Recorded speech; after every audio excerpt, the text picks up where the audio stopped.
5월까지 지나면 이제 2주가 더 남았습니다. 7월이면은 이 새신자반 10주 과정이 다 이제 끝나게 됩니다. 교재를 보시면 교재 53페이지 예배란 그 큰 제목 밑에 달라 함께 같이 읽어보도록 하겠습니다. 시작! 사람의 마음은 행동을 결정합니다. 다시 말하면 사람의 마음 속에 있는 것이 언행을 통해 겉으로 드러나게 마련입니다. 그래서 싫어하는 사람을 온 마음을 다해 진실되게 대할 수 없고 사랑하는 자에게 불성실한 짓을 할 수도 없습니다. 이처럼 우리가 우리 속에 주님을 확실히 모시고 있으면 그와 같은 우리의 중심은 반드시 예배를 통해 드러나게 됩니다. 그러나 예배의 바른 뜻과 의미를 알지 못하고 참다운 예배, 신령과 진정의 예배를 드릴 수는 없습니다. 지금 여기서 얘기한 것처럼 마음이 행동을 결정하는 거죠. 그래서 예수님께서 말씀하시기를 입으로 들어가는 것이 사람을 부정하게 하는 것이 아니라 입에서 나오는 것이 사람을 부정하게 한다 하신 것처럼 입에서 나오는 것은 당연히 마음을 통해서 나오는 것이기 때문에 내가 하나님을 사랑하는 진정한 마음이 있다면 그것이 드러날 수밖에 없다는 거예요. 그게 이제 행동으로든 언행으로든 무엇으로든 드러나게 된다는 것이죠. 근데 그 드러나는 가장 그 일반적인 표현이 바로 예배라는 것인데 아무리 마음으로는 하나님을 향한 사랑이 충만하게 있어도 예배를 드리는 온전한 방식과 혹 그 의미를 잘 모른다면은 마음만 가득할 뿐이지 제대로 된 하나님을 향한 사랑의 표현이 쉽지 않다라는 거죠. 그래서 오늘은 이 예배가 무엇인지에 대해서 한번 그 의미와 또 그 정신에 대해서 좀 생각을 같이 해보려고 합니다. 첫 번째 질문이 예배의 어원을 살펴봅시다 해서 히브리어, 헬라어 이 두 가지 언어로 각각 두 단어씩을 적혀 있는데 첫 번째는 히브리어로 아바드라는 단어가 있습니다. 이 아바드라는 단어는 섬기다라는 뜻이에요. 동사로 섬기다. 근데 이 섬기다라는 단어가 사실은 다양한 방식에서 쓰일 수 있잖아요. 누군가를 섬긴다라는 것이. 근데 여기서 이제 이 단어에서는 특별히 노예가 주인을 섬길 때를 얘기를 하는 거예요. 노예가 주인을 섬긴다. 노예가 주인을 섬길 때는 그 와닿는 감이 있잖아요. 그죠? 가족끼리 서로를 섬긴다. 혹은 친구끼리 서로를 섬긴다. 섬긴다라는 표현이 사실 어떻게 보면 요즘 많이 흔해지기는 했어요. 그죠? 흔해지긴 했기 때문에 이걸 이 진짜 의미를 어떻게 좀 더 받아들일 수 있을까라는 것은 그 원래의 뜻으로 돌아가 보면은 결국엔 노예가 주인을 섬기는 것이 최초이지 않을까 싶어요. 그리고 그렇게 우리가 그 인식을 했을 때, 그렇게 우리가 그 제한을 두었을 때 진짜 의미가 드러나는 것 같아요. 노예가 주인을 섬긴다고 하는 것은 자신의 모든 것을 주인께 내어 맡긴다는 것이 그 안에 포함이 되어 있다는 거예요. 무슨 뜻이냐? 반대로 얘기하면 주인 입장에서는 이 노예에 대한 생사 여탈권이 그 주인에게 갖고 있다는 것이죠. 그런 관계에서 노예가 주인을 섬긴다는 거죠. 두 번째 단어인 샤하도 비슷한데 이 샤의 뜻은 이제 한자어로는 부복하다. 우리말로 풀어서 얘기하면은 완전히 납작 엎드린 거죠. 납작 엎드린 것을 얘기를 해요. 두 가지가 그 단어의 직접적인 동사의 표현은 다르지만 일맥상통하는 바가 있죠. 납작 엎드리는 것, 노예가 주인을 섬기는 것. 이 두 가지의 공통점이 무엇이냐? 바로 나는 사라지고 주인이 드러난다는 거예요. 노예가 주인을 섬기는데 생생될 수 있나요? 그럴 수 없어요. 노예는 노예니까 섬기는 거예요, 주인을. 내가 부복하고 납작 엎드린다는 것은 내가 보인다는 거, 나는 보이지 않는다는 거예요. 주변 사람들은 그럼 누굴 봐요? 주인을 본다는 얘기죠. 헬라어에서 똑같이 두 가지 단어가 나타나는데 이 두 가지도 사실 비슷한 뜻이에요. 첫 번째인 포스키네오는 마찬가지로 의역하면 경배하다지만 직역하면은 노예가 주인의 발에 입을 맞춘다는 거예요. 그 위에 있는 그 아바드와 샤와가 거의 다 들어와 있죠. 일단 발에 입을 맞추려면 납작 엎드려야 되는 거니까요. 그죠? 라트리오라는 단어도 마찬가지입니다. 이것도 역시 한 분만을 섬긴다는 겁니다. 근데 여기서의 강조점은 여러 사람을 섬긴다는 것이 아니라 한 분을 섬긴다는 데 강조점이 있어요. 왜냐? 당연히 하나님은 유일하신 하나님이시기 때문에 당연히 우리는 한 분만을 섬기는 이 단어가 우리의 예배에 더 적합한 단어가 된다는 것이죠. 이 모든 단어의 공통점 아까 말씀드린 대로 내가 죽고 그 주인, 즉 하나님만이 드러나는 그 행위를 얘기를 하는 거예요. 근데 이것을 영어로 갖고 오면서 다음 페이지에 보시면은 영어에서는 우리가 월십이라는 단어를 많이 사용을 하는데 뭐 사실은 월십이라는 단어도 사용하기도 하고 서비스라는 단어도 사용을 하죠. 근데 특별히 월십이라는 단어는 두 단어를 이제 합쳤다고 보게 되는데 worth라는 단어랑 ship, worth라는 단어는 이제 가치를 얘기하는 가치. ship이라는 단어를 우리가 어디에 많이 쓰냐면은 어떤 신분에 대해서 얘기할 때, 그래서 귀족 계급이 아직 남아있는 이제 유럽 혹은 영국에서 이제 예를 들어서 제가 지금 정확하게 지금 기억하는 건지 모르겠지만 공작 정도, 그러니까 어느 그런 정도 영주급 뭐 그런 정도의 계급이 있는 신분이 있는 사람에게 얘기를 할 때 함부로 야 이렇게 부르지 않아요. 그죠? 영어로 표현할 때는 your lordship이라고 부르거든요. 왕에게도 마찬가지지만, 그러니까 당신의 신분이 이렇다라고 이제 이렇게 얘기를 해주는 거죠. 쉽이라는 단어가 그렇다는 거예요. 이 두 단어가 조합돼서 그만한 가치를 갖고 계신 그 신분, 그분께 합당한 행위라는 거예요. 그러니까 최상의 가치를 받으시기 합당하신 분, 그 신분을 가지신 분을 위한 행위가 바로 월십이다. 말이 좀 복잡하긴 한데 결국엔 똑같아요. 결국에는 한 분만을 내가 온전히 나를 죽이고 섬긴다라는 것, 그 가치가, 모든 최상의 가치가 그분께 있다라는 것을 인정하는 행위가 바로 예배라는 것입니다. 근데 단어를 갖고는 이제 우리가 이런저런 얘기들을 할 수 있지만 결과적으로 중요한 것은 우리가 그 안에서 어떤 마음을 가지고 어떠한 행위를 가지고 예배를 드리느냐가 사실은 좀 더 중요하겠죠. 특별히 여기서는 구약시대의 예배를 가져와서 그것을 하나하나 보면서 오늘날 우리가 취해야 될 부분을 얘기를 할 거예요. 물론 이제 뒤에 다시 나오게 되지만 이제 구약시대의 제사가 총 5가지가 이제 나타나게 될 텐데 왜 이러한 제사, 이러한 예배를 지금은 드리지 않느냐에 대한 질문이 다음 페이지에 또 있어요. 그럼에도 불구하고 이것을 보는 이유는 그 정신은 여전히 유효하기 때문이에요. 첫 번째로 번제라는 제사가 있습니다. 번제. 이제 레위기 본문을 우리가 계속 볼 텐데 레위기에 다 이 제사에 대한 설명이 나와 있으니까요. 한번 본문을 먼저 읽겠습니다. 1장 1절에서부터 9절까지 말씀입니다. 시작. 여호와께서 회막에서 모세를 부르시고 그에게 말씀하여 이르시되 이스라엘 자손에게 말하여 이르라. 너희 중에 누구든지 여호와께 예물을 드리려거든 가축 중에서 소나 양으로 예물을 드릴지니라. 그 예물이 소의 번제이면 흠없는 수컷으로 회막 문에서 여호와 앞에 기쁘게 받으시도록 드릴지니라. 그는 번제물의 머리에 안수할지니 그를 위하여 기쁘게 받으심이 되어 그를 위하여 속죄가 될 것이라.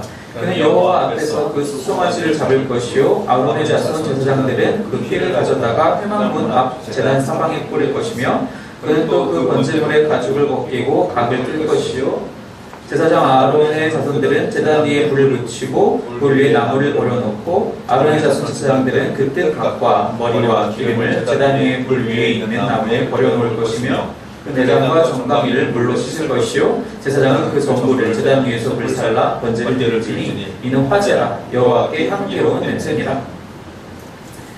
번제는 사실 어떻게 보면 모든 제사의 가장 기본이 되는 제사라고 볼 수가 있을 것 같아요.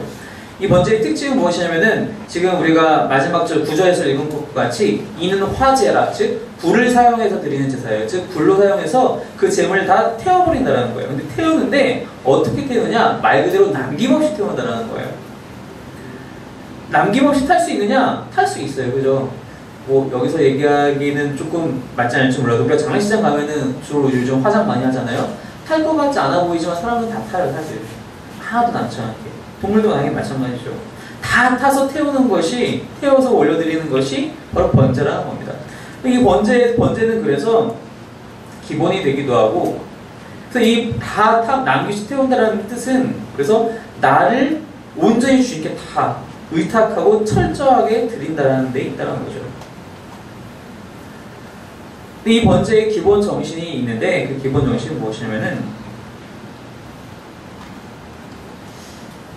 앞에서 보면은 이제 다시 이제 1절부터 3절까지 돌아와서 보면은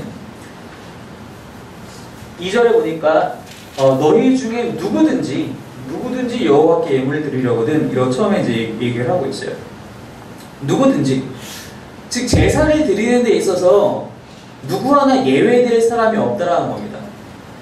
누구는 이제 제사를 드려야 되고 누구는 제사를 안 드려도 되고가 없다라는 거예요. 누구든지 하나님 앞에 제사를 드려야 하는 존재라는 것입니다. 목사라고 해서 예배를 좀 덜 드려도 된다라거나 좀 뭐 스킵해도 된다라거나 전혀 그렇지 않다는 거예요. 누구든지 하나님 앞에는 다 동일하게 나아가야 된다는 것입니다. 당시에도 당연히 마찬가지죠. 물론 제사장은 사람들이 인식할 때 하나님과 사람들 사이의 어떤 중개 역할로서의 매개인으로서의 그런 역할이 사실은 많아요. 역할은 많지만 그렇다고 해서 그 개인이 제사에서 예배에서 열어야 수 있는 특권이 전혀 있지 않다는 거예요. 제사장도 역시 예배를 드려야 하는 예배자의 한 사람이라는 것입니다. 두 번째로 이 기본 정신이 무엇이냐면은 3절에 보니까 그 예물이 소의 번제이면 흠없는 수컷으로 드린다고 얘기했어요. 흠없는 것으로. 흠이 없다. 자, 제사를 드리려면 일단 제물이 필요한데 제물은 대부분이 아니라 제물은 항상 제사를 드리려는 사람이 가져오는 거예요. 제사장이 그냥 다 알아서 준비하는 게 아니라 내가 오늘 하나님께 제사를 드려야지 하면 내가 직접 제물을 준비하는 거거든요. 그럼 내가 제물을 준비하기 위해서 특별히 여기서 얘기한 것과 같이 흠없는 것을 준비하려면은 이 제물이 진짜로 흠이 있는지 없는지를 꼼꼼히 살펴봐야 돼요. 송아지가 됐든 양이 됐든 염소가 됐든 비둘기가 됐든 꼼꼼히 살펴봐서 이 양은 어디 다리가 괜찮아? 좀 절지는 않았나? 눈은 괜찮나? 눈은 둘 다 잘 떠있나? 귀는 괜찮아? 어디 한 군데 찢어진 데 없나? 어제 혹시 울타리에 부딪혀서 좀 상처나고 흠집난 데 없나? 피 흘린 데 없나? 다 꼼꼼히 찾아봐야 되는 거예요. 여러분들 양을 실제로 보신 분들 아시겠지만 양 털이 진짜 막 뭉치가 돼 있어가지고 그거 일일이 이렇게 휘집어서 흠 있나 없나 보려면은 그거 진짜 보일 거예요. 그거는 제삿날 아침에 부랴부랴 준비해서 될 일이 아니에요. 그 전에 미리 준비를 다 해놔야 되는 거예요. 몇 시간 걸릴지 모르거든요. 만약 갓 태어난 아이일지라도 한참 조사를 해서 흠이 있나 없나를 봐야 되는데 그렇다는 건 이거 무슨 뜻이냐면은 오늘날 우리도 마찬가지로 하나님 앞에 흠없는 제물을 드려 예배를 드리기 위해서는 예배가 준비가 되어야 된다는 거예요. 예배가 사전에 준비가 되어야 된다는 뜻은 두 가지를 볼 수 있는 첫 번째로는 예배가 정말 한치의 실수나 오차가 없이 잘 드려지는 것도 의미가 있지만 또 한 가지는 예배를 드리러 나오는 한 사람 한 사람의 준비도 역시 필요하다는 거예요. 뭐 예를 들어서 우리 교회에서는 지금 그런 일이 없지만 정은자매가 워낙에 잘해주고 있기 때문에 찬송가 360장을 반주를 해야 되는데 모르고 360장을 치고 있으면은 갑자기 벙치죠. 이거는 아무리 마음을 열심히 다하고 성도들이 앉아있어도 이게 뭐지? 이렇게 돼요. 연습을 충분히 해야 된다는 얘기예요. 아무리 반주자가 잘 찬양을 반주를 하고 앞에서 선창을 잘해도 앉아있는 사람의 마음이 딴 데가 있으면 아무 소용없어요. 앉아있는 성도들의 마음 역시 준비가 돼야 된다는 겁니다. 근데 이 준비는 아까 얘기한 것처럼 그 전날부터 혹은 그 전주 예배가 끝났을 때부터 이미 준비가 되고 있어야 된다는 거예요. 이재철 목사님이 그런 예를 드시더라고요. 설교 전날, 그러니까 예배 전날이니까 토요일 날이겠죠. 토요일 날 자기 아이들이 어렸을 때인데 한참 컴퓨터 게임을 하고 전자오락을 하고 있다고 있어서 이제 설교 준비를 하던 중에 잠깐 이제 물 한 잔 마시러 밖에 나왔다가 아이들이 하고 있길래 재밌어 보여. 야, 나 한 판만 해보자. 한판 하고 딱 들어갔대요. 그래서 그 다음 다시 들어와서 설교 준비를 열심히 하고 그리고 나서 이제 그 다음날 예배를 드리러 가서 앉아있다. 설교 시간이 될 때까지 앉아있다. 이제 설교 전에 이제 기도 시간에 딱 눈을 딱 감았는데 감는 순간 그 화면이 딱 보이더래요. 그냥 딱 한 판 해서 됐다 그랬다는 얘기가 아니라 자기가 예전에 한번 그렇게 전자오락에 빠졌던 적이 한 번 있었대요. 그렇게 진짜 방탕하게 살아갈 때 술을 한번 끊어야지 했다 술 끊고 대신 게임을 하는 바람에 그러니까 자기가 그런데 그런 기억이 있었기 때문에 그 이후에 한 판만 했지만 게임을 한 번만 딱 했지만 그게 아직 남아있는 거예요. 그럼 토요일 날 주말에 엄청나게 기대하는 마음으로 드라마를 보고 영화를 본 다음에 예배에 온 사람들은 어떻게 했냐는 거예요. 준비를 해야 된다는 거. 물론 그 드라마, 영화 자체가 나쁘다는 얘기를 하는 게 아니에요. 예배를 위해서는 얼마나 우리가 투자하느냐는 것을 생각해 봐야 된다는 것입니다.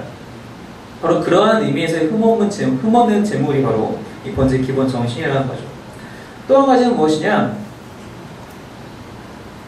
3절 제일 후반부에 보시면 여호와 앞에 기쁘게 받으시도록 드리시니라. 하나님이 기쁘게 받으시는 게 중요하다는 거예요. 사람이 기쁨으로 이거면 하나님이 기뻐하시겠지라고 지레짐작하는 것은 아무 소용이 없다는 것입니다. 빈소년합창단이라고 아시죠? 그 음원이 상당히 옛날 음원이긴 하지만 많이 돌아다녀요. 특별히 그게 원곡 이름 아마 생토스였던 것 같은데, 잘 아는, 제가 조금만 불러드려도 잘 아는 것일 테지만 제가 다 부르긴 좀 뭐하고, 근데 그 음악을 딱 들으면, 그 합창을 딱 들으면은 정말 이건 천상의 목소리예요. 그 소년들이 변성기가 오기 전에 그 미성을 가지고 정확한 음정과 또 왠지 그걸 들으면 내가 진짜 천상의 회의에 올라가서 천사들이 부르는 노래를 듣는다는 건 환상이, 그 어쿠스틱과 포함해서 들으면은. 중세시대에는 소년합창단들이 참 많았어요. 왜냐면은 소녀의 미성과 소년의 미성은 비할 바가 못 됐거든요. 여자를 무시하거나 비하하는 것이 아니라. 근데 이 아이들이 그 나이 그대로 있을 수 있나요? 그럴 수 없어요. 언젠가는 변성기가 찾아와요. 중세시대 교회에서 한 일이 무엇이냐면, 그래서 그 아이들이 변성기가 오기 전에 다 거세를 시켜버렸어요. 변성기가 오지 못하게. 그 아름다운 찬양을 하나님께 올려드리겠다는 명목하에 그런 일이 자행됐다는 거예요. 그럼 이건 누가 좋아하시는 건가요? 하나님이 좋아하시는 건가요? 그렇지 않아요. 사람이 듣기에 좋은 노래를 한 것밖에 없다는 겁니다. 하나님은 전혀 그것에 대해서 기쁘다고 생각하지 않으세요. 왜? 하나님이 그렇게 창조하신 피조물을 자기 마음대로 생각해서 속단해서 무너뜨린다는 것은 전혀 하나님이 기뻐하시는 제사가 아니라는 것이죠. 우리가 지레짐작하면 절대로 안 된다는 것입니다. 하나님이 무엇을 기뻐하실지를 말씀을 통해서 철저하게 우리가 공부하고 묵상하고 연구해야지, 내 개인의 감정으로 혹은 내 귀에 좋아서 내 눈에 좋아서 이건 하나님도 좋아하실 거라고 우리가 쉽게 속단할 수 없다라는 것입니다. 즉 누구든지 그 흠없는 제물로 하나님이 기쁘게 받으시도록 하는 것이 바로 이 번제, 그리고 모든 제사의 기본적인 정신이 된다는 것이죠. 근데 이 번제를 드릴 때 이제 방법이 있어요. 어떻게 하느냐? 첫 번째로 그 제사를 드리려는 사람이 와서 안수를 합니다. 이 안수를 한다는, 요즘은 우리가 안수 기도라고 얘기할 때 그 안수의 의미가 주로 어떻게 사용되죠? 목회자가 성도를 축복하는 의미로서의 안수의 의미가 좀 더 강해요. 그런데 여기서의 이 안수는 내가 이 송아지를 축복하는 것이 아니라 나에게 있는 모든 죄를 이 송아지로 전가하겠다는 거예요. 그런 의미예요. 그럼 그 얘기는 무슨 뜻이냐? 내가 내 죄를 회개한다는 거예요. 철저히 회개한다는 거예요. 내가 이 송아지의 머리에 안수함으로써 나의 모든 죄를 낱낱이 고하는 거예요. 회개하는 거예요.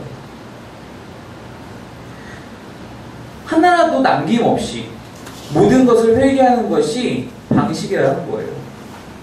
즉 예배에는 이래서 우리가 우리의 모든 죄를 회개함으로 주님께 나아가야 한다는 것입니다. 교단마다의 차이도 있고 교회마다의 차이도 있는데, 그래서 참회의 기도라는 그 순서가 예배에 있는 교회가 꽤 있어요. 예전에 압구정동 소망교회에서 그런 방식이 상당히 이슈가 됐었던 적도 있긴 있는데, 그게 나중에 하도 너무 그냥 하다 보니까 형식적이 돼서 순서를 없앤 교회들도 꽤 있긴 하지만, 형식적이기 때문에 없앴다는 것은 조금 어폐가 있는 것 같아요. 왜냐면은 형식적이면 형식적이지 않게 그 고백을 하면 되는 거거든요, 사실. 우리는 다 하나님 앞에 나와서 회개해야 될 존재들이기 때문에 지금 그런 의미로서 예배 순서가 있다는 것이죠. 그리고 또 우리는 그렇게 해야 된다는 것이고, 그 다음에 안수한 다음에 어떻게 하냐면은, 이제 그 뒤를 쭉 읽어보시면 어떻게 되냐면은, 그는 여호와 앞에서 그 수송아지를 잡을 것이요. 여기서 그는 당연히 그 제물을 갖고 나온 사람이겠죠. 우리가 제물을 준비만 하기만 하면은 제사장이 다 알아서 원스톱 서비스로 다 해주는 게 아니라는 거예요. 우리는 잘못 오해하고 있는 게 송아지를 데리고 나가면 나 가만히 이렇게 뒷짐지고 앉아있으면은 제사장이 다 알아서 죽이고 피도 뿌리고 각도 뜨고 뭐 불도 지르고 다 해서 알아서 해주겠거니가 아니라 여기서 얘기한 것처럼 그 수송아지를 갖고 오는 사람이 그 수송아지를 잡는 거예요. 제사장은 뭐예요? 그러면 이제 피를 받아다가 피를 뿌리는 거예요. 그리고 또 그 가죽을 벗기는 것 역시 그 수송아지를 갖고 온 사람이 벗기는 거예요. 각을 뜨는 것도 그 사람이 각을 뜨는 거예요. 그럼 그 제사장들은 뭐라 하냐? 이제 제단 위에 불 붙일 준비를 하는 거예요. 불 붙인 준비를 하고 그 다음에 그 각 뜬 것과 등등을 갖고 나와서 또 역시 그 위에다가 버려놓고 그 위에다 이제 다 배치를 시켜놓고 내장 정강이 물로 씻는 것도 다 역시 갖고 나온 사람이 하는 거예요. 그리고 제사장은 이제 그걸 다 씻으면 그 사람 제사장이 갖고 와서 제단 위에다 올려서 이제 불을 질러서 번제를 드리는 거죠. 무슨 뜻이냐? 제사 드리는 예배자는 절대로 그 예배 방관자가 아니라 직접 그 예배 안에서 자신이 죽어야 된다는 것입니다. 내가 방금 이 수송아지 안수를 했어요. 내 죄를 모두 회개하면서 전가했어요. 그 수송아지를 내가 내 손으로 죽이는 거예요. 그 왜 죽는 거예요? 얘는 내 죄 때문에 죽는 거예요. 그거 우리가 명확히 알아야 된다는 거예요. 제사 드리는 사람이 내 죄 때문에 너가 대신 죽는 거야. 이거는 내가 죽는 거나 마찬가지다. 각을 뜨면서 그 안에 있는 모든 내장을 꺼내면서 그 내장의 그 지저분한 것들 다 물로 씻으면서 나의 모든 지저분한 것들이 이 죽음을 통해서 씻김받는다는 것을 자신이 죽는 것을 직접 체험해야 된다는 거예요. 사실 여기 이 본문을 우리가 봐서 알다시피 제사장은 그것을 돕는 역할인 거예요. 사실은 어떻게 보면 여기 나와 있는 우리도 역시 마찬가지로 이 예배에 나서 그냥 가만히 앉아있으면 모든 것이 다 되겠거니 나를 위해서 서비스가 다 이루어지겠거니가 아니라 내가 직접 이곳에서 하나님 앞에 회개하고 옛 나의 모습들이 다 죽어져야 된다는 것입니다. 그게 바로 번제의 방법이고 또 오늘날 우리가 예배드려야 하는 우리의 마음의 방식이라는 것입니다. 두 번째로 소제라는 제사가 있습니다.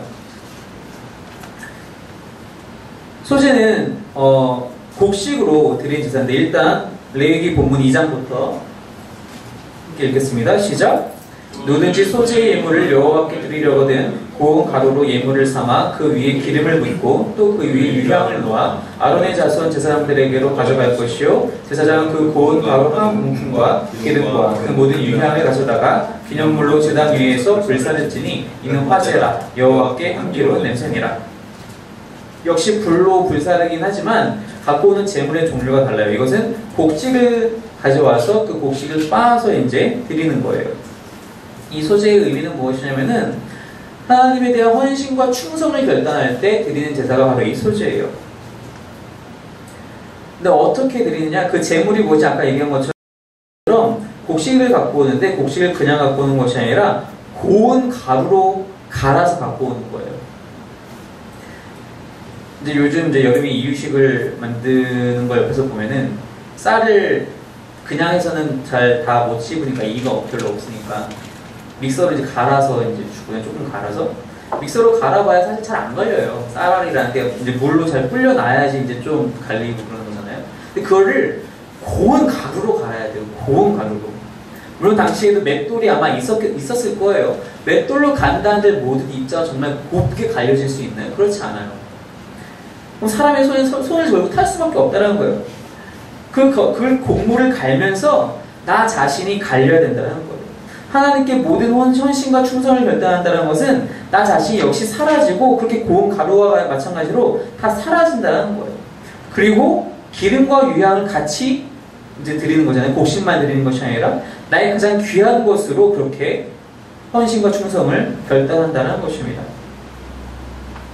근데 주의사항이 있어요. 이 소제를 할 때는 주의사항이 있어요. 어떤 거냐면은 11절에서 13절 말씀 한번 읽어보겠습니다. 시작! 너희가 여호와께 드리는 모든 소제물에는 누룩을 넣지 말지니 너희가 누룩이나 꿀을 여호와께 화제로 드려 사르지 못할지니라.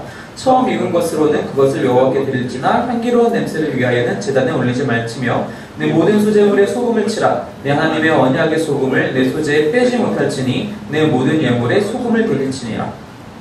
주의사항이 뭐냐면은 첫째로 넣지 말아야 할 것이 있는데 누룩과 꿀은 넣어서는 안 돼요. 누룩과 꿀을 왜 넣어서 안 되느냐? 누룩의 역할이 무엇입니까? 누룩은 부푸는 거예요. 그 효모라고도 하죠. 이스트라고도 하죠. 빵을 부풀게 하는 게 이제 누룩이잖아요. 꿀의 역할은 무엇이죠? 단맛을 내는 거냐, 단맛을. 누룩과 꿀을 넣음으로써 자신의 헌신을 과장하거나 미화시키지 말라는 거예요. 빵이 이렇게 쑥 부풀어 오는 것처럼 내가 요만큼 헌신해놓고서는 그것이 다이냐 과장하지 말라는 것입니다.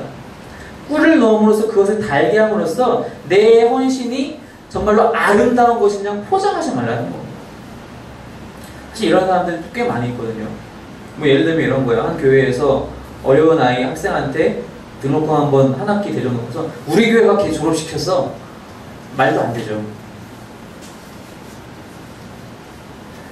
근데 꼭 넣어야 될 것이 있는데 그것은 무엇이냐면은 소금이에요. 소금은 이제 짠맛을 내죠. 근데 짠맛을 내는데 이 소금은 짠맛을 그냥 내는 것이 아니라 소금이 들어가 있는지도 모르는데 짠맛이 나요. 무슨 뜻이냐? 자신의 헌신을 드러내지 말라는 거예요. 꿀이나 누룩은 티가 나요. 그죠? 꿀을 넣으면 반질반질해지죠? 누룩을 넣으면 뻥튀기가 되잖아요. 소금은 티가 안 나요. 그냥 맛만 먹어봐야 알 뿐이에요. 자신의 헌신을 절대로 드러내지 말라는 것입니다. 세 번째로 속죄 제가 있습니다.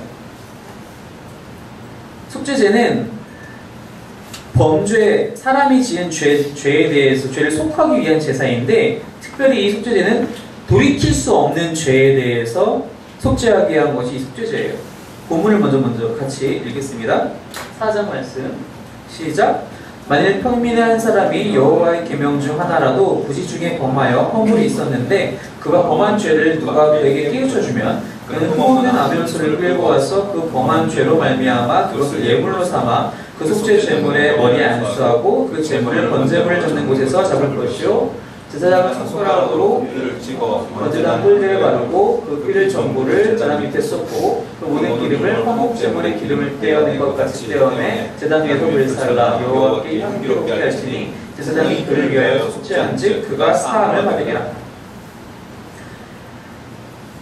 속죄제는 아까 말씀드린 대로 돌이킬 수 없는 죄에 대해서 속죄를 할 때 드리는 것인데 지금 우리가 이 27절부터 읽었기 때문에 읽진 않았지만 이 제사를 드리는 사람은 제사장부터 시작해서 모든 사람들이 드려요.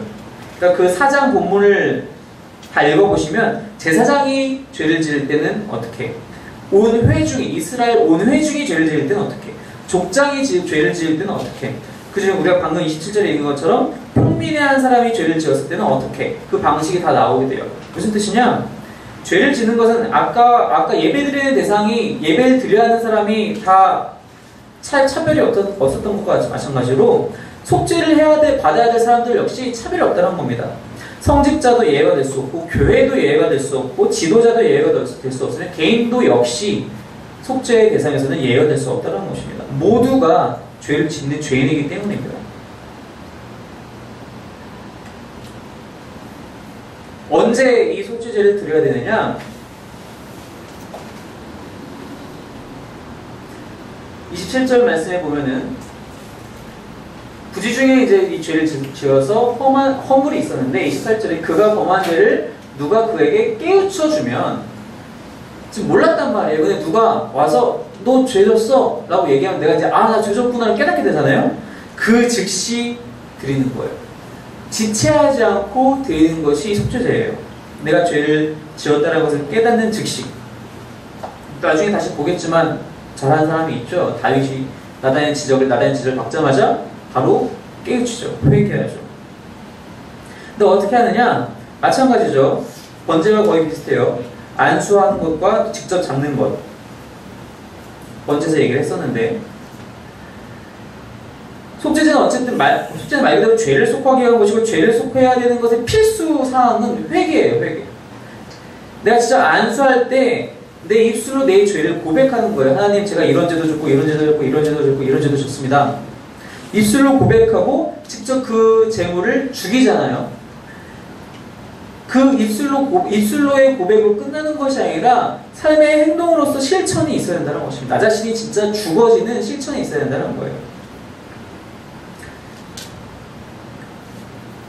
얼마 전에 이제 SNS에서 이제 한 사람이 이제 회계에 대해서 이제 질문이 있었어요. 회계란 무엇일까? 회계를 어떻게 생각하는지에 대해서 제가 이제 뭐라고 얘기를 했냐면은 물론 1대1 대화는 아니었지만 여러 사람들 같이 이야기를 나누다가 회계란 것은 일회성으로 끝날 수 없어요. 그러니까 과거형으로 난 회계했어 라고 얘기할 수는 없어요.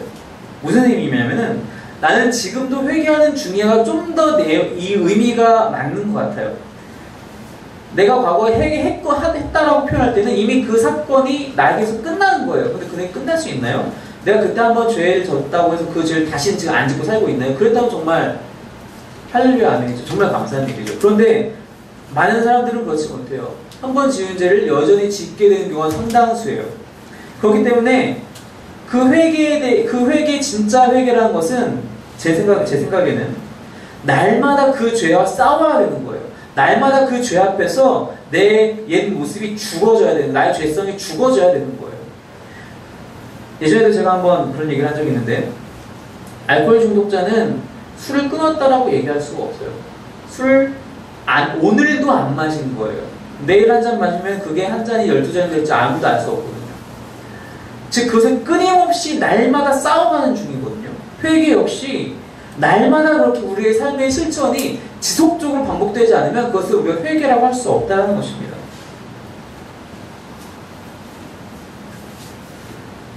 그래서 이 제사 드리는 자가 제물을 갖고 와서 안수하고 직접 잡음으로 말미암아 자신의 입술로만 내 죄를 고백하는 것이 아니라 실천으로, 삶의 행동으로 그것을 끊임없이 이어나가야 된다는 것입니다. 네 번째로 속건제라는 제사가 있습니다. 속건제 역시 잘못에 대한, 죄에 대한 속죄를 위한 제사인데, 이 속건제는 속죄제와는 다르게 돌이킬 수 있는 죄에 대해서 드리는 제사가 속건제예요. 속죄제는 예를 들어서 돌이킬 수 없다는 것은 예를 들어서 어떤 거죠? 내가 누구를 죽였어요. 내가 회개한다고 이 사람이 다시 살아나나요? 그렇지 않아요. 돌이킬 수 없어요. 돌이킬 수 있는 건 뭐예요? 내가 이 사람한테 사기를 쳤어요. 100만 원 사기를 쳤어요. 그럼 내가 100만 원을 줌으로써 돌이킬 수 있게 되는 거죠. 네, 이 속건제에서는 어떻게 하라고 얘기를 하고 있냐면은, 일단 본문을 먼저 같이 읽을게요. 5장 말씀입니다. 시작! 여호와께서 모세에게 말씀하여 이르시되 누구든지 여호와의 성물에 대하여 부지 중에 범죄하였으면 여호와께 속건제를 드리되 내가 지정한 가치를 따라 성소의 세겔로 몇 세겔 은혜에 상당한 흠없는 수명을 양떼 중에서 끌어다가 속건제로 드려서 속물에 대한 잘못을 보상하되 그것을 5분의 1을 더하여 제사장에게 줄 것이요 제사장은 그 속건제의 순양으로 그를 위하여 속죄한 즉 그가 사함을 받으리라. 첫 번째로 이 속건제에서 하나님의 것에 대해서 범죄하였을 때가 나와요. 여호와의 성물에 대하여 부지 중에 범죄하였을 때 어떻게 속건제를 드릴 것이냐, 얼마만큼의 가치를 손해를 입었냐를 따져서 그거의 가치에 맞는 재물을 갖고 오는데 거기에 5분의 1을 더해서 갖고 오라고 얘기를 하고 있어요. 쉽게 얘기하면 원금 플러스 5분의 1이죠. 120%를 갚아야 된다는 거예요. 사람의 것도 마찬가지예요. 6장 본문을 한번 같이 읽습니다. 시작! 누구든지 여호와께 신실하지 못하여 범죄하되 곧 이웃이 맡긴 물건이나 전당물을 속이거나 도둑질하거나 착취하고도 사실을 부인하거나 남의 잃은 물건을 줍고도 사실을 부인하여 거짓 맹세하는 등 사람이 이 모든 일 중에 하나라도 행하여 범죄하면 이는 죄를 범하였고 죄가 있는 자니 그 훔친 것이나 착취한 것이나 맡은 것이나 잃은 물건을 주운 것이나 그 거짓 맹세한 모든 물건을 돌려보내되 그 본래 물건에 5분의 1을 더하여 돌려보낼 것이니 그 죄가 드러나는 날에 그 임자에게 줄 것이요 그는 또 속건 제물을 여호와께 가져갈지니 곧 내가 지정한 가치대로 양떼 중 흠없는 수념을 속건 제물을 위하여 제사장에게로 끌고 갈 것이요 제사장은 여호와 앞에서 그를 위하여 속죄한즉 그는 무슨 허물이든지 사함을 받으리라. 좀 짧았는데, 사람에 대해서 잘못을 범했을 경우에도 마찬가지로 5분의 1을 더 못해서, 지금 우리가 지금 이 페이지에 제일 위에 보시면 나와 있는 거죠. 그 본래 물건에 5분의 1을 더하여 돌려보낸다. 그리고 나서 또 제물로는 또 역시 여호와께 또 제물을 또 바쳐야 되는 거죠. 사람에게 갚을 것은 사람에게 갚고 또 하나님 앞에서도 역시 그 제물을 바침으로 제물로 제사를 드림으로써 속죄를 똑같이 하는 거죠. 근데 마찬가지, 이것도 마찬가지 시기는 언제냐? 죄가 드러나는 그 즉시, 죄를 깨우치는 그 즉시 해야 되는 거예요.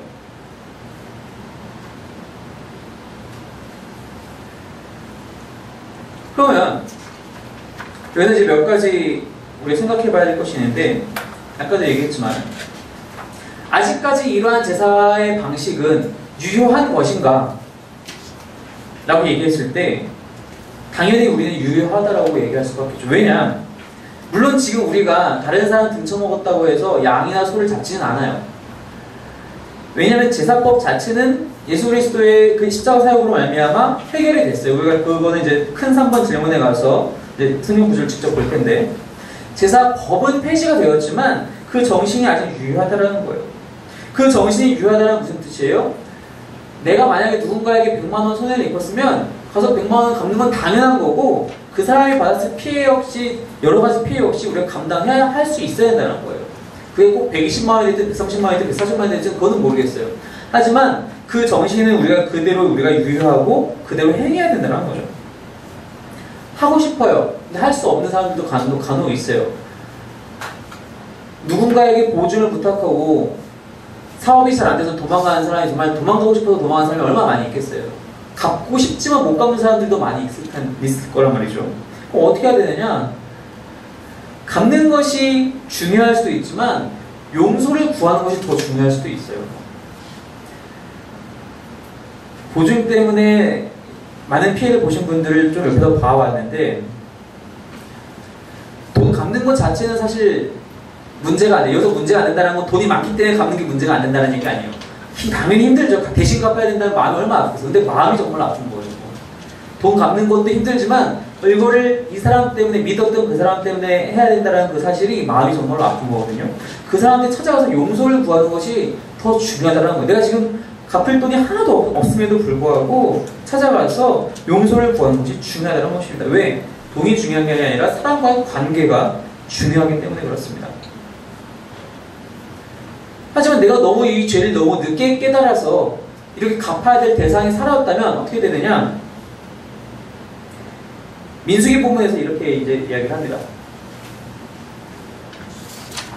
시작. 여호와께서 모세에게 말씀하여 이르시되 이스라엘 자손에게 이르라, 남자나 여자나 사람들이 범하는 죄를 범하여 여호와께 거역함으로 죄를 지으면 그 지은 죄를 자복하고 그 죄값을 온전히 갚되 5분의 1을 더하여 그가 죄를 지었던 그 사람에게 돌려줄 것이요, 첫째로는 그 사람에게 돌려줄 것이고, 한 번 더 계속이요. 만일 죄값을 받을 만한 친척이 없으면 그 죄값을 여호와께 드려 제사장에게로 돌릴 것이니 이는 그를 위하여 속죄할 속죄의 순양과 함께 돌릴 것이니라. 그 당사자가 없으면 그 친척한테 갚아야 되고, 그 친척이 없으면 제사장으로 나간다고 했어요. 즉 하나님께 그것을 속죄하라는 거죠. 마태복음에서도 예수님이 어떻게 말씀하시냐면은 25장 말씀입니다. 시작. 임금이 대답하여 이르시되 내가 진실로 너희에게 이르노니 너희가 여기 내 형제 중에 지극히 작은 자 하나에게 한 것이 곧 내게 한 것이니라 하시고, 무슨 뜻이냐? 아까 그 민수기 본문만 가지고는 우리가 오해할 수 있어요. 당사자가 죽었고 친척이 없어. 찾을 방법이 없어요. 그럼 이거를 내가 예를 들어서 누군가의 100만 원 손해를 끼쳤으면 120만 원을 교회 갖고 헌금해야 되느냐? 단순하게 생각할 수도 있어요. 근데 그것이 정말로 정답이냐라고 생각해 봤을 때 예수님은 25장에서 이렇게 말씀하신다는 거예요. 작은 자에게 하나 한 것이 나에게 한 것과 같다라고 말씀하셨다는 겁니다. 물론 교회가 어려워서 교회를 섬기는 건 저는 오케이, 맞다라고 생각해요. 그것과 동시에 내 주변에 어려운 자들이 있다면, 정말로 이것이 필요한 자들이 있다면 이것을 또한 가서 섬기는 것도 맞는 방식이라는 것이죠. 교회가 많이 크고 성장해서 지금 내가 120만 원을 교회에다 굳이 하지 않아도 더 필요한 곳이 있을 것 같다고 생각이 된다면 가셔서 하시면 돼요. 교회가 더 필요할 것 같다고 하면 교회에다 하시면 돼요. 중요한 것은 이 정신이 내가 이것에 대해서 정말로 회개하려고 하는 마음이 있느냐, 그래서 내가 그것을 액션을 취할 것이냐, 그것이 중요하다는 것이죠. 그것을 나를 위해, 하나님을 위해, 그 당사자를 위해 우리는 꼭 해야 된다는 것입니다. 그것이 중요하다는 것입니다. 마지막으로 제사의 종류가 한 가지가 더 있는 것은 화목제입니다. 레위기 7장 말씀 함께 읽겠습니다. 시작. 감사함으로 드리는 화목제물의 고기는 드리는 그날에 먹을 것이요 조금이라도 이튿날 아침까지 두지 말 것이니라. 그러나 그의 예물의 제물이 서원이나 좌우하는 것이면 그 제물을 드린 날에 먹을 것이요 그 남은 것은 이튿날에도 먹되 그 제물의 고기가 셋째 날까지 남았으면 불사를지니 만일 그 화목제물의 고기를 셋째 날에 조금이라도 먹으면 그 제사는 기쁘게 받아들여지지 않을 것이라 드린 자에게도 예물답게 되지 못하고 도리어 가증한 것이 될 것이며 그것을 먹는 자는 그 죄를 짊어지리라. 화목제라는 것은 이 제사의 이름에 잘 나타나는 것처럼 화목케 하는 데 목적이 있어요. 근데 이 종류가 몇 가지가 있는데 그 종류는 크게 세 가지인데 감사의 마음을 하나님께 감사함으로 제사를 드리기 위한 감사제가 한 가지가 있고요. 또 한 가지는 서원제. 내가 하나님께 무언가를 약속하는 거예요. 서원하는 거예요. 서원의 목적으로서의 화목제가 있고요. 또 한 가지는 낙헌제가 있어요. 낙헌제는 다른 말로 하면 자원제인데 그냥 마음이 가서 드리고 싶은 거예요. 그냥 하나님께 그냥 너무 드리고 싶은 거예요. 그래서 이렇게 자원을 하는 거죠. 이 세 가지의 종류를 가지고 화목제를 이제 드리게 되는데 의무사항이 한 가지가 있어요. 그 의무사항이 무엇이냐면은 지금 우리가 방금 읽은 것처럼 잡았으면은 그 화목제물을 이제 이 중에 이제 일부는 제사장이 가져가요. 한쪽 다리하고 한쪽 어깨였던 거 제가 지금 정확하게 기억을 못하고 있는데 일부는 제사장이 가져가는데 나머지는 이 두 번째 16절 보면은 그의 예물 제물 서원의 자원이 한 것이면 제물을 드린 날에 먹을 것이요 남은 것은 이튿날까지도 먹어라. 셋째 날은 먹지 말아라. 그리고 감사함으로 드리는 화목제일 경우에는 그날 그것을 다 먹어라. 이튿날 아침까지 두지 말 것이라. 오늘 혹은 오늘 내일 중으로 이걸 다 먹어야 돼요. 그런데 여러분 송아지 한 마리를 상상을 한번 해보세요. 송아지가 소의 새끼잖아요. 새끼라고도 송아지는 커요. 근데 그 중에 다리가 4개잖아요. 다리 한쪽 쪘어요. 뭐 어깨가 됐든 등이 됐든 어디 한 군데 쪘다고 쳐요. 남은 건 아직도 많아요. 그거 한 사람이 다 먹을 수 있어요? 절대로 못 먹어요. 그럼 그 가족이 우리가 이제 예를 들어서 뭐 요즘으로 치면 4인 기준이지만 당시에는 뭐 자녀가 많았다고 10인 기준이라 칩시다. 10사람이 이거 다 먹을 수 있어요? 한 마리요? 못 먹어요. 한 사람이 먹을 수 있는 한도가 있거든요. 근데 이거는 여기서는 근데 분명히 하루 안에 혹은 다른 제사의 경우에는 이틀 안에 이걸 다 먹어야 돼요. 하루 종일 먹어도 한 가지만 못 먹어요. 무슨 뜻이냐면은 모두 불러 모아서 먹으라는 얘기예요. 모두 불러 모아서 먹어야 되는데 내가 친한 사람만 급하게 불러 모아서 먹을 수 있느냐? 그럴 수 없어요. 나랑 친하든 친하지 않든 다 불러 모아야 돼요. 왜냐? 그렇지 않으면 마지막 절에 나와 있는 것처럼 그 제사는 기쁘게 받아들여지지 않을 것이라 드린 자에게도 예물답게 되지 못하고 도리어 가증한 것이 될 것이며 남겨서 먹는 자는 그 죄를 짊어지게 된다라고 얘기하고 있어요. 화목제에는 그래서 결과적으로 어떻게 되는 것이냐면은 내 주변의 모든 사람들과도 화목하게 만드는, 일단 사람은 같이 먹으면은 마음이 풀어지게 되는 게 있거든요. 모두를 식탁에 초대를 함께 먹음으로써 하나님과의 화목이 사람들과 이웃과의 화목으로 전파가 되어야 된다는 겁니다. 그렇지 않으면 그것은 오히려 여기 나와 있는 대로 가증한 것이고 죄가 된다라고 얘기하고 있다는 거예요. 그러니까 쉽게 얘기해서 나 오늘 고기 먹고 싶은데 화목제 드릴까? 그런 말 할 수 없다는 거예요. 나 혼자 먹고 싶어서는 절대로 이거 살 수가 없다는 거죠.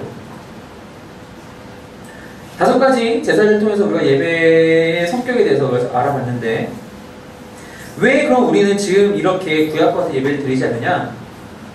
히브리서 말씀입니다. 시작! 그 후에 말씀하시기를 보시옵소서 내가 하나님의 뜻을 행하러 왔나이다 하셨으니 그 첫째 것을 폐하심은 둘째 것을 세우려 하심이라. 이 뜻을 따라 예수 그리스도의 몸을 단번에 들이심으로 말미암아 우리가 거룩함을 얻었노라. 제사장마다 매일 서서 섬기며 자주 같은 제사를 드리되 이 제사는 언제나 죄를 얻게 하지 못하거니와 오직 그리스도는 죄를 위하여 한 영원한 제사를 드리시고 하나님 우편에 앉으사 그 후에 자기 원수들을 자기 발등상이 되게 하실 때까지 기다리시나니 그가 거룩하게 된 자들을 한 번의 제사로 영원히 온전하게 하셨느니라. 또한 성령이 우리에게 증언하시되 주께서 이르시되 그날 후로는 그들과 맺을 언약이 이것이라 하시고 내 법을 그들의 마음에 두고 그들의 생각에 기록하리라 하신 후에 또 그들의 죄와 그들의 불법을 내가 다시 기억하지 아니하리라 하셨으니 이것들을 사하셨은즉 다시 죄를 위하여 제사 드릴 것이 없느니라. 한 번으로 영원한 제사를 이미 예수님께서 드리셨기 때문에 더 이상 우리는 이러한 제사를 드릴 필요가 없다는 겁니다. 하지만 서두에 말씀드린 것과 같이 이러한 제사를 드릴 필요가 없다고 해서 우리가 앞으로의 회개가 불필요하다고 얘기하는 것이 아니에요. 기본 정신은 그대로 갑니다. 하지만 이제는 우리가 송아지에게, 양에게, 염소에게 내 죄를 전가시킬 필요가 없다는 거예요. 내 죄는 이미 예수 그리스도께서 가져가셨다는 겁니다. 내가 어제 지은 죄도, 오늘 지은 죄도, 내일 지을 죄도 이미 가져가셨어요. 하지만 그것을 내가 회개하지 않으면 소용이 없다는 거예요.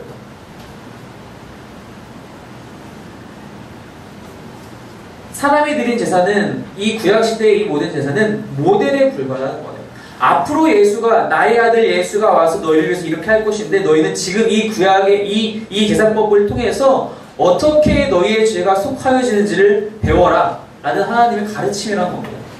그리고 이제는 실체가 드러났으니 더 이상 그 모델에 연연할 필요가 없다는 겁니다. 가짜를 붙잡고 있을 필요가 없다는 거예요. 그럼 이제 우리는 예배를 어떻게 정의할 수 있느냐? 그 교재 57페이지 4번 질문 밑에 그 윌리엄 템플이 한 말이 인용되어 있죠. 함께 읽어봅시다. 시작. 예배란 우리의 전 존재를 하나님께 굴복시키는 것이다. 예배란 그분의 거룩함으로 우리의 양심을 깨우는 것이고 그분의 진리로 우리의 마음을 살찌우는 것이며 그분의 아름다움으로 우리의 상상을 정화시키는 것이고 그분의 사랑으로 우리의 심령을 활짝 여는 것이며 그분의 목적에 우리의 의지를 내려놓는 것이다. 좋은 말은 많이 써 있어요. 좀 추상적이기도 하죠. 와닿지는 않는 것 같아요. 그러니까 이 말을 제가 부정한다는 것은 아니고 실질적으로 사실 와닿지는 않아요.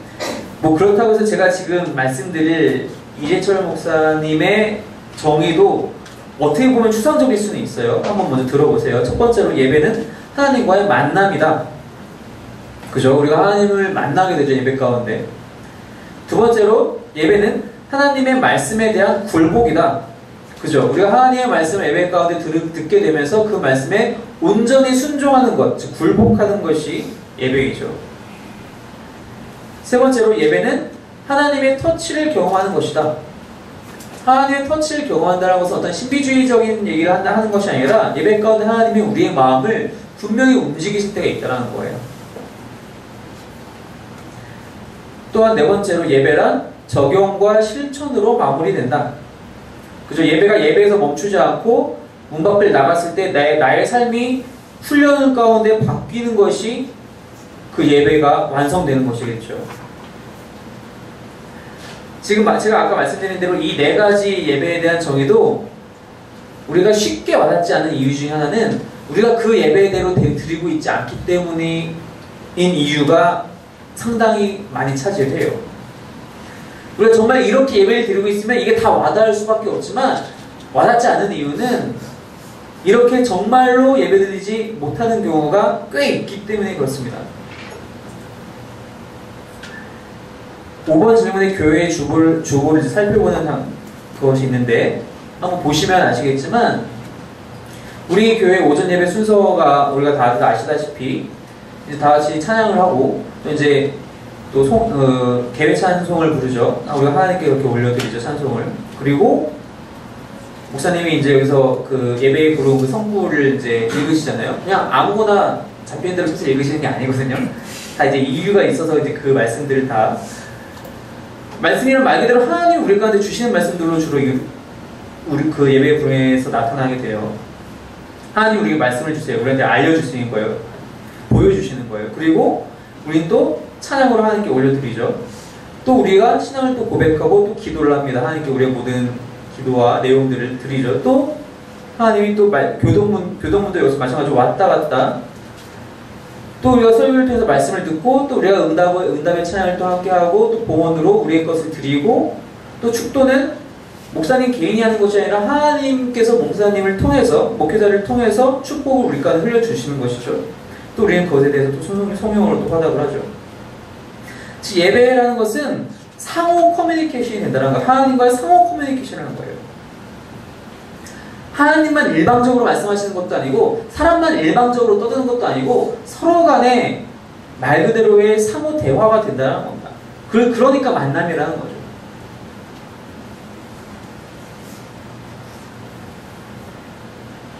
6번 질문 보시면 사도행전의 본문을 읽고 대제사장과 장로들의 문제점이 무엇이었으며 왜 그런 문제를 안고 있었는지 생각해 봅시다. 일단 한번 본문을 읽어볼게요. 먼저 24장 말씀입니다. 시작. 닷새 후에 대제사장 아나니아가 어떤 장로들과 한 변호사 도블로와 함께 내려와서 총독 앞에서 바울을 고발하니라. 우리가 알고 있다시피 유대인들이 사도 바울을 어떻게 하면 잡아 쳐넣을까 죽일까 많이 소송을 걸잖아요. 이게 그 중에 한 가지죠. 소송을 걸었어요. 다음 본문입니다. 25장 말씀이에요. 시작. 베스도가 부임한 지 3일 후에 가이사랴에서 예루살렘으로 올라가니 대제사장들과 유대인 중 높은 사람들이 바울을 고소할세. 이 바로 전절인 24장 마지막 절에 가서 보면은 그동안 이태가 흘렀어요. 즉 2년이 흘렀어요. 24장 1절과 지금 25장 1절 사이에는 2년이라는 기간이 있는 거예요. 그런데 그 2년이라는 기간 동안 여전히 대제사장들과 장로들은 사도 바울을 고발하고 소송을 걸고 있어요. 왜 이 본문을 굳이 택했느냐? 물론 이제 유대인이라면 이스라엘 사람이라면 매일같이 성전에 나와서 기도를 드리는 게 그들의 규칙이잖아요. 그리고 최소한 안식일마다는 제사가 드려져요. 최소한으로.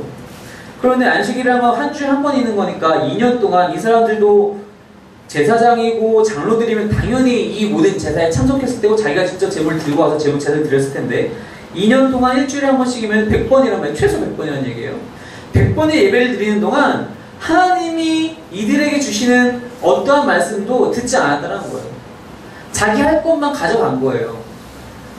아, 오늘은 송아지 드린 날인가? 아, 송아지 가져가서 죽여야지. 아, 오늘은 비둘기인가? 아, 오늘은 곡식이니? 자기 할 것만 생각하고 있다는 거예요.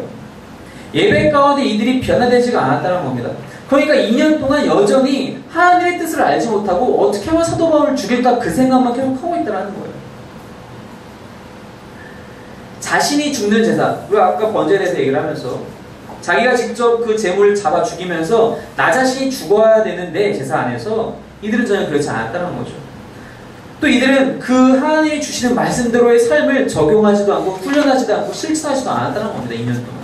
그렇기 때문에 하나님의 뜻을 전혀 구별하지 못하고 어떻게 하면 사도 바울을 죽일까만 2년 동안 내내 고민하고 있었다는 겁니다. 근데 이게 단지 이들만의 문제이냐? 그렇지 않다는 거죠. 우리도 사실은 별 차이 없을 때가 많이 있다는 거예요. 뭐 지금은 제가 오예배 때 이제 새신자반을 하고 있으니까 순서가 있잖아요. 그리고 목사님도 설교를 하실 때 주로 한 성경을 한 권을 정해서 쭉 이어서 하시고 저도 이거 새신자반 이전에는 쭉 한 권을 정하면 쭉 이어서 하고 그랬었는데 그렇지 않은 교회들도 많이 있잖아요. 그런 분들한테 가서 지난주 설교 제목과 본문이 무엇입니까? 라고 물어보면은 글쎄요 몇 분이나 대답할지 모르겠어요. 그거에 앞서서 여기서 제가 여러분께 지난주 주일 오전 박 목사님 설교 본문을 어딘지 아시나요? 라고 대충 어딘가는 아실 거예요. 왜냐면 오늘 것을 기준으로 하면 그 전 거일 테니까. 정확하게 다 기억하시나요? 그렇지 않아요. 저도 마찬가지예요. 왜 그러냐? 사람들이 몇 년 전에 읽은 책이나 영화나 드라마는 잘 기억하지만 지난주에 들은 설교 제목, 내용은 예배에 대해서는 기억하지 못해요. 왜냐? 두 가지의 차이가 있어요. 여러분들이 영화 보러 가실 때 어떻게 하시나요? 저도 어제 보니까 뭐 요새 개봉한 영화들이 많이 있더라고요. 미션 임파서블도 이번 달에 처음 또 신작이 개봉하던데 일단 표를 무슨 영화를 볼지 결정을 해야 돼요. 그럼 내가 좋아하는 게 액션이면 액션 중에서 뭐가 재밌을까? 쭉 찾아봐야 돼요. 뭐 로맨스면 로맨스 중에서 또 찾아보는 거죠. 내가 액션을 좋아하면 액션 중에서 그래 요 배우를 내가 좋아하니까 요 배우 보자. 그럼 이제 예고편이라도 한번 보거나 준비를 해요. 그 영화를 보기 위해서. 그리고 기대하는 마음을 안고 그 영화 안에 들어가요. 들어가면은 온전히 집중해요. 물론 분위기가 다 까먹고 거기밖에 안 보이잖아요. 집중을 해서 몰입을 해서 그 영화를 봐요. 보고 나오면 뭐예요? 같이 본 사람이랑 야 어땠니? 이 장면 정말 환상 아니었냐? 정말 연기 잘한다. 정말 치열하다. 뭐 어쩌고저쩌고 정말 뭐 사랑의 감정이 싹 터오른다 뭐 등등등 리뷰를 또 다 해요. 그리고 어떻게 해요? 돌아와서 흉내를 내요. 저는 그 킹스맨 영화를 안 봤는데 킹스맨이 개봉한 이후로 비만 오면 남자들이 장우산 들고 다닌다고 하더라고요. 왜 그런지 모르겠어요. 흉내를 내요.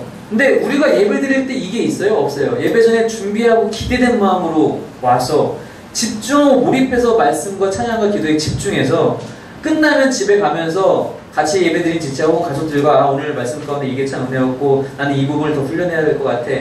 그리고 돌아가서 한 주간 삶 속에서 그 말씀을 흉내로 내냐는 거죠. 그게 없으면 지난주에 예배 들었어도 설교를 들었어도 기도했어도 찬양했어도 기억나지 않아요. 하지만 그걸 하면은 몇 년이 지나도 내가 본 영화는 내가 본 책은 다 기억이 나요. 그런 차이가 분명히 있다는 것입니다. 우리가 그렇게 예배하지 않으면은 방금 우리가 본문 읽었던 사도행전 본문의 제사장과 장로들과는 별 차이가 없을 수 있다는 거예요. 내 생각만 가지고 나와서는 나는 전혀 변하지 않고 형식적인 예배를 통해서는 이 대제사장과 장로들과는 우리가 별 차이가 없을 수 있다는 것입니다. 7번째로 다음과 같은 제사를 평소 자신의 삶 속에서 이루었던 사람의 예를 성경에서 찾아봅시다. 번제에 대해서 고린도 후서 11장 말씀입니다. 시작. 그들이 그리스도의 일꾼이냐 정신없는 말을 하거니와 나는 더욱 그러하도다. 내가 수고를 넘치도록 하고 옥에 갇히기도 더 많이 하고 매도 수없이 맞고 여러 번 죽을 뻔하였으니 유대인들에게 40에서 하나 감한매를 5번 맞았으며 3번 태장으로 맞고 1번 돌로 맞고 3번 파선하고 1주야를 깊은 바다에서 지냈으며 여러 번 여행하면서 강의 위험과 강도의 위험과 동족의 위험과 이방인의 위험과 시내의 위험과 광야의 위험과 바다의 위험과 거짓 형제 중의 위험을 당하고 또 수고하며 애쓰고 여러 번 자지 못하고 줄이며 목마르고 여러 번 굶고 춤고 헐벗어노라. 이게 지금 사도 바울이 자기 자랑하려고 얘기하는 건 아니에요. 지금 거짓 교사들에 대해서 그들을 주의하라고 막 얘기하면서 자신의 이야기를 이제 하는 와중에 이런 이야기가 나온 거예요. 무슨 뜻이냐? 우리가 아까 번제에 대해서 얘기할 때 자신을 철저히 하나님께 의탁하고 드리는 것이 기본 정신이라고 이제 얘기를 했는데 사도 바울이 바로 그런 삶을 살았다는 거예요. 자기는 철저히 죽고 오직 하나님만을 위해서 예수 그리스도를 증거하는 것만을 위해서 이 모든 것에 대해서 전혀 신경 쓰지 않고 이것들 때문에 흔들리지 않고 모두 자신의 모든 것을 하나님께 의탁하고 드렸다는 것이죠. 소재의 삶을 살아간 사람들이 누가 있습니까? 물론 많이 있죠. 그 중에 한 본문입니다. 시작. 가인이 여호와 앞을 떠나서 에덴 동쪽 롯 땅에 거주하더니 아내와 동침함에 그가 임신하여 에녹을 낳은지라. 가인이 성을 쌓고 그의 아들의 이름으로 성을 이름하여 에녹이라 하니라. 우리가 잘 알고 있는 에녹이 있어요. 그죠? 그 에녹은 그 셋의 후손으로 해서 하나님과 300년 동안 동행하고 들려 올라가 버린 죽지 않은 사람 중에 하나가 우리가 알고 있는 에녹이죠. 근데 그 또 다른 에녹이 누구냐면 바로 가인의 아들이에요. 우리가 알다시피 가인은 자기 동생 아벨을 죽인 다음에 도망가요. 그 도망가는 와중에 하나님이 가인을 보호해 주세요. 그죠? 너 어디 가도 죽지 못하게 사람들이 너가 이 사건 때문에 그들이 너를 판단하지 못하게 내가 너를 보호해 줄게. 그 가인이 그것을 받고 그 표를 받고 이 16절에서 그리고 이제 떠나서 롯 땅으로 가가지고 아이를 낳았는데 에녹이라고 이름을 지어요. 근데 에녹이라는 이름의 뜻이 무엇이냐면은 봉사라는 뜻이에요. 그냥 가벼운 봉사를 얘기하는 게 아니에요. 철저한 헌신의 봉사를 얘기하는 단어예요. 이게. 그리고 성을 쌓아서 그 이름 역시 에녹이라고 해요. 물론 이제 가인의 후손들이 그 뒤로 가면 점점 좀 앙란한 자들이 많이 나와요. 근데 가인만큼은 아마도 아벨의 사건 이후에 하나님 앞에 완전히 무너진 이후에 내가 그럼 어떻게 이 하나님의 보호하심을 갚으며 살아갈 수 있을까라는 생각을 했었던 것 같아요. 그래 내가 철저히 헌신하고 봉사하자. 자식의 이름을 에녹이라고 봉사라고 헌신이라고 지을 정도로 자신이 사는 마을에 그렇게 이름을 지을 정도로 그렇게 살았다라는 거예요. 세 번째로 속죄제의 정신에 맞는 삶을 살아간 사람이 누구냐? 아까 우리가 얘기한 것처럼 사무엘하 본문 시작. 다윗이 나단에게 이르되 내가 여호와께 죄를 범하였노라 하매 나단이 다윗에게 말하되 여호와께서도 당신의 죄를 사하셨나니 당신이 죽지 아니하려니와. 즉각적으로 회개한 다윗이 있었어요. 그죠? 속죄제든 속건제든 그 드리는 시기가 아까 말씀드린 대로 죄를 깨닫는 그 즉시예요. 다윗도 역시 나단이 그 죄를 지적하자마자 그 순간 바로 내가 하나님께 죄를 범하였습니다 라고 그 즉시 고백을 하죠. 속건제의 삶은 이 사람입니다. 시작. 삭개오가 서서 주께 여짜오되 주여 보시옵소서 내 소유의 절반을 가난한 자들에게 주겠사오며 만일 누구의 것을 속여 빼앗은 일이 있으면 내 갑절이나 갚겠나이다. 아까 속건제 우리가 봐서 알지만 손해를 입히면 20%를 추가해서 다시 보상하는 거였어요. 근데 이 사람은 뭐라고 얘기해요? 일단 절반은 바치고 가난한 자들을 위해서 다 넘기고 그리고 남은 절반 중에서 내가 뭔가를 착취한 것이 있으면 4배로 받겠습니다. 400%로 120%가 아니라 400% 갖겠다라는 거예요. 잘못 생각하면은 삭개오 뭐 먹고 살지? 우리는 그거 걱정할 필요가 없어요. 삭개오가 이렇게 결단하고 그것을 예수님이 칭찬했다는 것은 삭개오가 물론 그 뒤에 그렇게 아마 실천했을 거예요. 그러니까 예수님께서 그렇게 말씀하셨겠죠. 그 다음에 것은 하나님이 책임져 주실 거예요. 그대로 다 채워주진 않으시겠지만 삭개오가 절대로 죽지 않게 하실 거라는 얘기예요. 오늘도 아까 이제 목사님 말씀에서도 일반 은총에 대한 얘기가 나왔었지만 삭개오의 이 마음이 정말로 중요하다는 거예요. 마지막 5번째로 화목제 상승의 부분입니다. 시작. 아브라함이 롯에게 이르되 우리는 한 친족이라 나나 너나 내 목자나 내 목자나 서로 다투게 하지 말자. 내 앞에 온 땅이 있지 아니하냐. 나를 떠나가라. 내가 좌하면 나는 우하고 내가 우하면 나는 좌하리라. 이 배경은 잘 아시죠? 아브라함과 롯이 이제 점점 각자의 재산이 이제 불어나서 서로 간에 아브라함과 롯 그 당사자의 다툼이 아니라 그 아랫 사람들과의 다툼이 이제 있었어요. 그렇기 때문에 한 지역에 같이 머물 수 없으니까 이제 아브라함이 롯에게 먼저 이렇게 제안을 하는 거예요. 야, 이제 우리가 너무 서로 많이 재산을 갖고 있고 서로 간에 영역 다툼이 있으니까 좀 갈라져야겠다 하면서 너가 왼쪽으로 가면 난 오른쪽 갈게. 너가 오른쪽으로 가면 난 왼쪽으로 갈게. 그런데 여기서 아브라함과 롯은 서로 삼촌이랑 조카 관계예요. 그리고 하나님의 말씀을 듣고 온 사람도 아브라함이에요. 그 아브라함의 우선권이 있다고 우리가 생각하기 쉬운데 아브라함은 그렇게 생각하지 않아요. 아브라함은 롯에게 그걸 넘겨요. 무슨 뜻이냐면은 자기 것을 먼저 주장하지 않고 일단 이 아브라함에게 중요한 것은 롯과 화목하게 되는 것이었어요. 더 이상 싸우지 않고 화목하게 그 관계가 회복되는 것이 먼저였기 때문에 롯에게 이렇게 이야기를 하는 거예요. 결과적으로 롯은 정말로 눈에 보기에 좋은 곳을 택해서 떠나갔고 아브라함은 그 반대편을 이제 취하게 되죠. 그럼에도 불구하고 아브라함은 하나님도 축복을 또 해주시죠. 이런 사람들의 삶이 성경에서 곳곳에 등장한다는 거, 우리는 지금 5군데만 봤지만 곳곳에서 등장한다는 거예요. 우리가 근데 거기서 오해하지 말아야 할 것 중에 한 가지는 이 사람들이 잘나서 이렇게 했다라는 건 아니에요. 이 사람들이 이렇게 할 수 있었던 그 배경에는 하나님이 이들을 하여금 도와주셨고 하나님의 능력을 이들에게 허락하셨기 때문에 또 이들이 그것을 간절히 구했기 때문에 그것이 가능했다는 거예요. 그러니까 우리가 이 사람들을 위대하게 볼 것이 아니라 이 사람들이 이런 행동을 가능하게 한 하나님을 우리가 봐야 된다는 거예요. 그래서 우리가 하나님 앞에 나와서 예배하고 우리도 그 능력대로 그 말씀대로 그 훈련대로 살아가게 하여 주시옵소서라고 간구해야 된다는 것이죠. 8번 질문에 그래서 결론적으로 우리가 예배를 드려야 하는 이유를 딱 한마디로 말해보십시오. 다양하게 우리가 얘기할 수 있겠지만 굳이 한 가지를 얘기하자면 결국엔 그럼으로써 우리를 구별하기 위해서 이러한 예배를 드려야 한다는 것이다. 무엇으로부터 구별해야 되느냐? 짐승의 삶으로부터 구별한다는 거예요. 왜 짐승의 삶이냐? 우리가 이제 인간이란에 대한 이과에서 배우면서 얘기를 했지만 사람과 짐승의 차이는 한 가지예요. 둘 다 똑같이 흙으로 빚었지만 하나님의 생기가 그 안에 들어가느냐 들어가지 않느냐의 차이가 있었어요. 하나님의 생기를 받은 자들이라면 짐승과 다른 삶을 살아야 된다는 것입니다. 그 짐승과 다른 삶은 하나님과의 관계에 있다는 것입니다. 아까 얘기한 것과 같이 하나님과 인간의 상호 커뮤니케이션 예배인 것처럼 그 그 예배의 온전한 회복이 그리고 그 예배의 온전한 정신을 부여받아서 전달받아서 그것대로 실천하고 살아가는 것이 우리한테 필요한 것이고 그럼으로써 우리가 짐승과는 다른 삶을 하나님이 특별히 우리에게 생기를 주신 그 이유로서의 삶을 살아갈 수 있게 된다는 것입니다.